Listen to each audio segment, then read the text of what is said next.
Do you love dividends and cash flow? Well, you're in the right place. This is the first vlog that I'm doing on the PPC Ian YouTube channel. If you've been a subscriber for a long time, you know that I love dividends and cash flow and that I tend to do longer form videos about various topics as it pertains to investing. Well, I had thought that, hey, I get a lot of questions here and some of them are shorter in nature. Some of them have quicker answers and they might not pertain to an entire video, but what I thought is I could do these vlogs maybe once per month. I could, one, give you guys some insight into what happens in my life. I'm in Las Vegas right now, by the way. In a minute, you'll see some of the cool scenery from around here. It gives you guys some insight into my life, what's going on, how I approach things, but also it allows me to answer some of these shorter questions. And so there's three topics that I'm going to cover today. One is the topic of budgeting and saving money.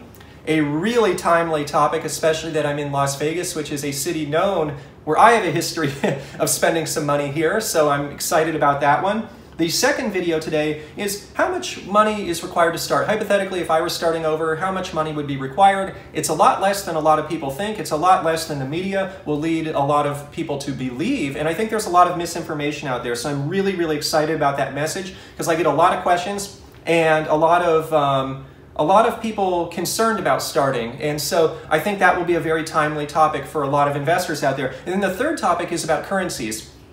Get a lot of subscribers here. I'm so grateful. Internationally, it's really cool. I love how this channel is global. And I get not only people from the United States like myself, but people who are international. And they're wondering, well, with currency fluctuations, how would that affect my investment strategy potentially in dividends and cash flow? Ian, if you were in my shoes, hypothetically, what would you think about when you're approaching investing for dividends and currency fluctuations, especially with exposure to other countries? And so anyways, I'm going to dive into these topics and let's get started.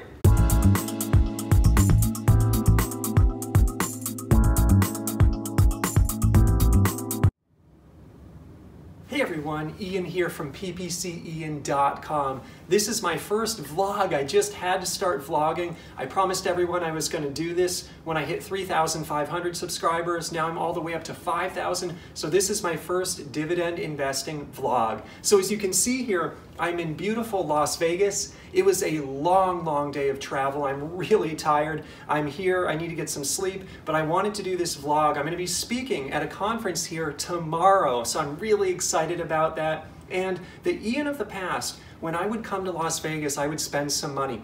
I would especially spend money shopping, and then there would be a little bit of money spent as well in the casinos. And so this time, I want to do things a little bit differently. It is very fitting that on the plane flight over here today, I was reading this book, The $1,000 Project. This is by Canna Campbell. She's a YouTuber here, amazing YouTuber, runs the channel Sugar Mama TV, and she invented this concept basically of saving up parcels of $1,000 and then deploying them into dividend-paying stocks. And the way that she saves $1,000 is basically by doing extra work, picking up extra work, doing side hustles, finding extra ways above and beyond her base income to earn money. Or she also finds the $1,000 by being really frugal and being really scrappy and finding ways to save money that she wouldn't have done otherwise. So for example, finding a really good coupon, using it at the grocery store, paying half price for something that she would have needed anyways, and she saves that money, puts it into her $1,000 project fund. And all of these scrappy side hustles, all of these ways of saving money, they add up over time, and each time a parcel of $1,000 is saved up, she will deploy it into stocks. And so this got me thinking. I love reading, I'm always reading, I'm also watching a lot of YouTube channels, I'm always getting inspiration online and from my reading. And this really inspired me, and it was really fitting right before coming to Las Vegas because I want to approach this trip $1,000 project style rather than going out there and spending money, rather than going to the casino and wasting money. What I'm going to do this time is I'm really going to enjoy my speaking event. I'm really going to enjoy time networking and spending time with other people. And I'm going to go around town as well and just enjoy the city and get some photos. I was at the, just today, the Bellagio Botanical Gardens, just beautiful, beautiful gardens. I want to go to places like that and take it in. It's free. I just can enjoy taking the photos, enjoy the experience rather than spending money. That being said, even today, as I was going around, I was walking to dinner and back, I noticed some shops, and I noticed certain things that, wow, wouldn't that be nice to purchase. And what I'm going to do during this trip is I'm going to keep a running tally. I'm going to keep a running tally of all of the things that I wanted to buy. I'm going to keep a running tally of which ones maybe the Ian of the past, of years ago, might have purchased. And at the end of the trip, if I'm got the willpower, which I know I do, not to buy those items, what's going to happen is I'm going to have a sum. I'm going to have a sum at the end of this trip, and I'm going to take that sum and put it into my own $1,000 project fund that I'm starting. Once it hits $1,000, I'm going to deploy it into dividend-paying stocks. And so this is a perfect way, in my opinion, to approach Las Vegas. I think I'm going to enjoy this trip even more because of it. I'm not going to worry about coming home afterwards and spending money maybe that I didn't want to otherwise. And I'm going to turn it into something positive, which is investing in dividend-paying stocks, investing for passive income and cash flow, which I've already been doing for over 20 years, but I can always get better. If there's one area of personal finance where I'm always looking to improve, it's the budgeting. I enjoy the finer things in life. I enjoy sometimes spending money. I need to be conscious of that, because if I can get that under control and keep it under control and optimize it, continue to make it better, that's how I can accelerate my dividend portfolio even faster than I have been already. So I'm really excited about this trip. I'll see you in the next vlog. So I often receive the question here on my YouTube channel, in the comments below, in social media, also via email, about, hey Ian, how much money do I need to get started with investing? And sometimes it's not a question, it's more of a statement. And someone will say, hey Ian, I don't have enough money, or I've been told I don't have enough money. And in fact, in one of my videos here, in the video I'm going to link to below, that's about hypothetically how I would start out again if I were starting with $10,000, someone said, Ian, I don't think you would even want to start with $10,000. It's not enough money. And I think the person writing this question, they were more coming from a trading perspective, from a buy low, sell high perspective, whereas I'm a dividend investor. I invest for cash flow. And so the purpose of this video today is to talk about some of this misinformation that's out there. I believe the media, I believe popular investing culture portray that one has to have a lot of money to make a lot of money. They portray that one has to buy low and sell high. They have to earn these profits consistently. They have to be active. They have to be willing to pay commissions, pay these capital gains. And what I'm trying to say today is that is one way of doing things, but it's not how I do things. It's completely opposite to how I do things. What I do is I buy and I hold forever, and I collect dividends, and I collect increasing streams of dividends over time, because the companies that I own tend to raise their dividends. And so, by the way, I'm in Las Vegas right now. I presented at a conference today, so I'm just in the hotel room now doing this vlog, really having a good time here in this city, one of my favorite cities.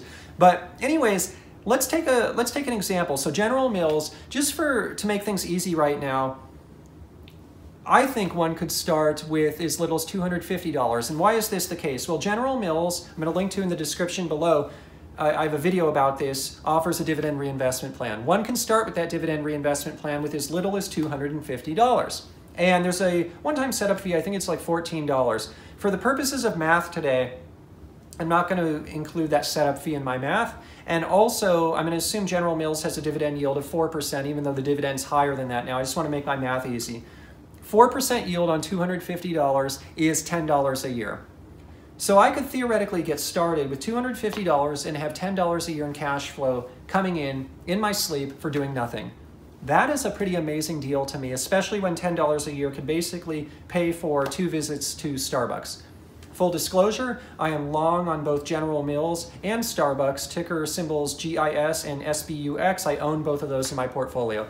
But the point I'm trying to make here is one doesn't have to have a lot of money. One doesn't have to trade. One can simply buy a world-class dividend-paying stock and start collecting cash flow right away. And one can do it with amounts of money as low as $250. And in fact, with General Mills, one doesn't even need to have the $250 all in month one. They can average in, over the course of 5 months, $50 per month. That's the minimum requirement by the dividend reinvestment plan that I'm going to link to my video about it in the description below. And so when someone would come and say, hey, you don't have enough money, or $10,000, that's not a lot of money, in my opinion, that is bogus. And I've been investing for a long time, for over 20 years. $10,000 to me is still a very meaningful amount of money. It is a large amount of money, and I think that's the mentality that we need to have. As a dividend investors, even if we've done really well, we never want to think too highly of what we've accomplished. So we surely want to celebrate success and pat ourselves on the back, but the day that I think $10,000 is not a lot of money, I've lost my grounding. I've lost my humbleness. I've lost my perspective. And so people out there just saying $10,000 is not a lot of money, I feel like they might have lost touch with reality, with their roots. And so that's a lesson. It's important to be humble and to be true to your roots. But the other lesson is,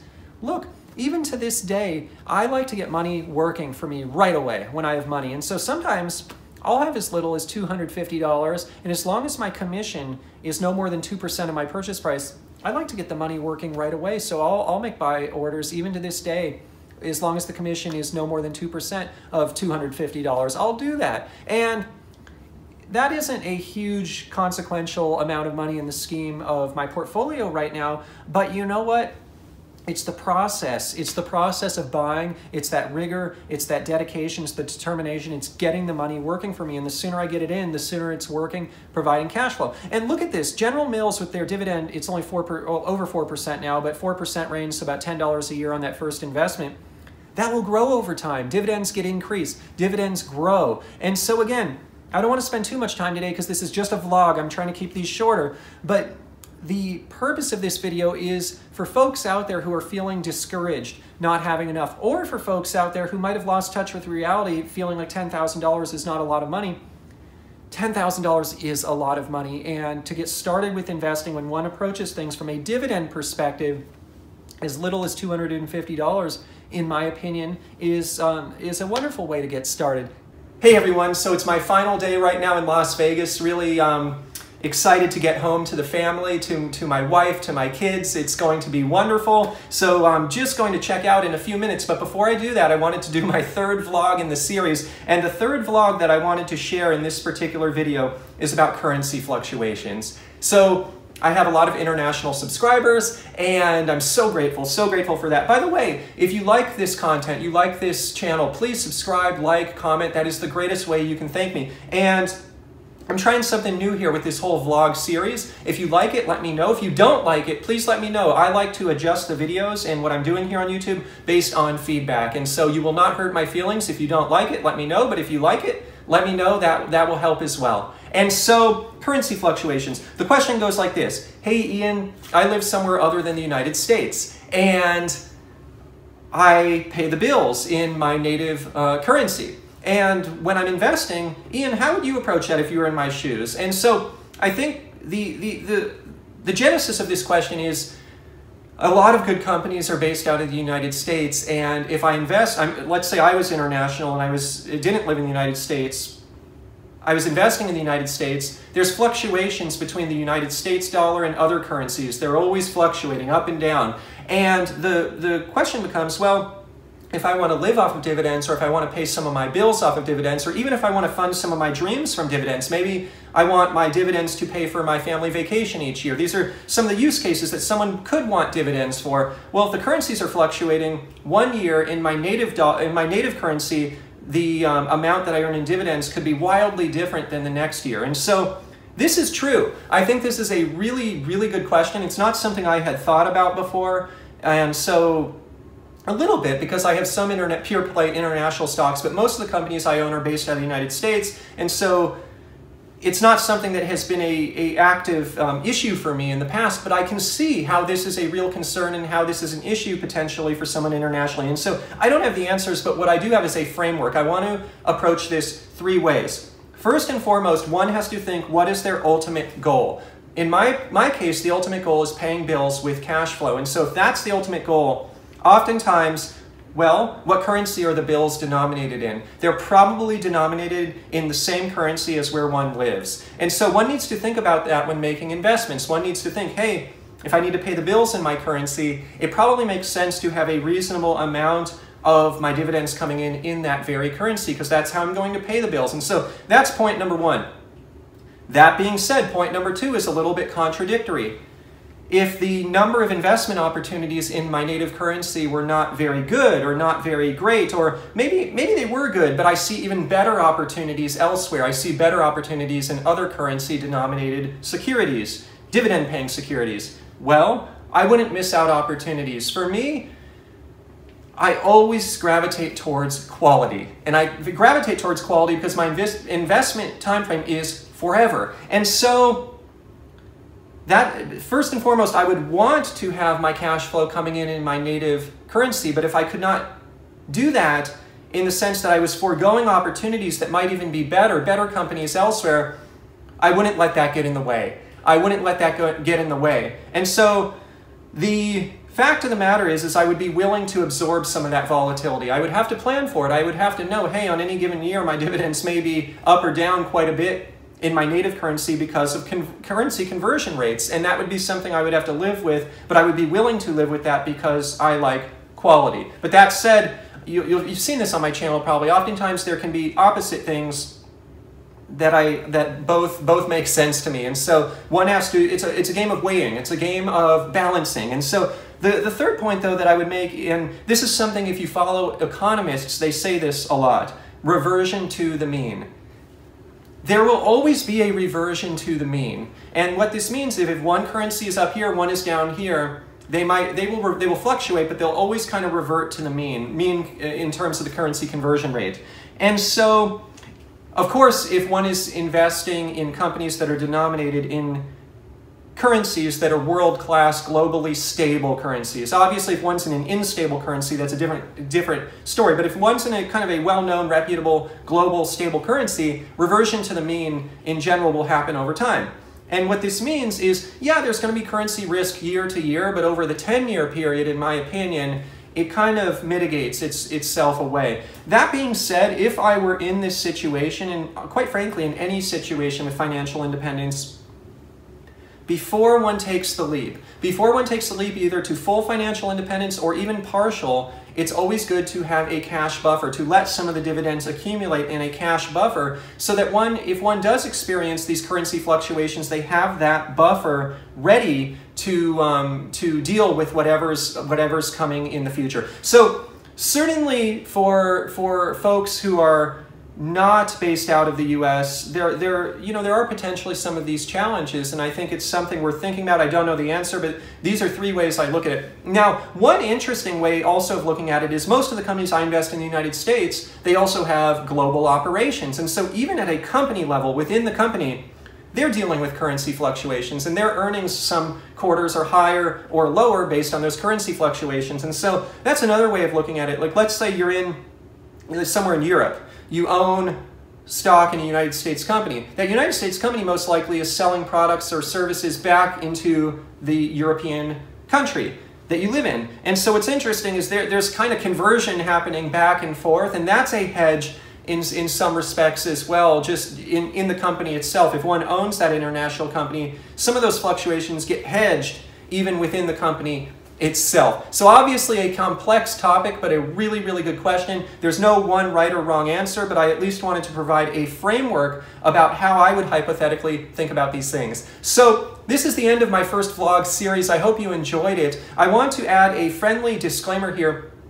I am not providing investment advice. This is not investment advice. I'm not a licensed investment advisor. These videos are just for your fun and entertainment. If you're going to go out and invest money in the stock market or anywhere else, please do consult a licensed financial advisor first. Also, in some of the videos here in this series, I discussed some of the positions I own. I think I mentioned, I disclosed them earlier, full disclosure that I own them, but I want to do that again. Full disclosure, I own stock in General Mills and Starbucks, ticker symbols GIS and SBUX. Thank you so much for watching, and I will see you in the next dividend investing video.